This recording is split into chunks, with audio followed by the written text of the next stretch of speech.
Hi అండి. Welcome to BTS Telugu channel. ఈరోజు నేను మా ఇంట్లో గ్యాస్ అయిపోయింది. గ్యాస్ అయిపోతే నేను ఎలా కుకింగ్ చేయాలా అనుకుంటూ ఉన్నప్పుడు నాకు ఎలక్ట్రిక్ స్టవ్ ఉంది ఇంట్లో అని చెప్పి గుర్తొచ్చి అది తీసానమాట. కూరగాయలు కూడా ఏమీ లేవు. ఒక ఆలు మాత్రమే ఉంది. పెద్ద సైజు ఆలు ఉంది. అది తీసుకొని ముందుగా దాన్ని ఫ్రై చేసేసాను కట్ చేసి.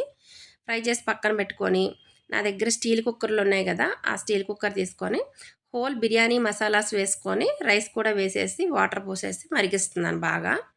మరిగిన తర్వాత వీటిలోకి ఆలు ముక్కలు కూడా యాడ్ చేసేసి ఫ్రై చేసిన ఆలు ముక్కలు, కొంచెం కొత్తిమీర, పుదీనా కూడా వేసేసుకున్నాను. కొంచెం మరిగిన తర్వాత బాగా కలపల మరిగే వరకు అయితే ఉంచాను బాయిల్ చేసేటట్టు. చెక్క గరిటెని మాత్రమే యూజ్ చేశాను కలపడానికి. చాలా భయపడుతూ అది స్టవ్ ఒకసారి ఆఫ్ చేసేసి అప్పుడు లిడ్ క్లోజ్ చేసి విజిల్ పెట్టాను.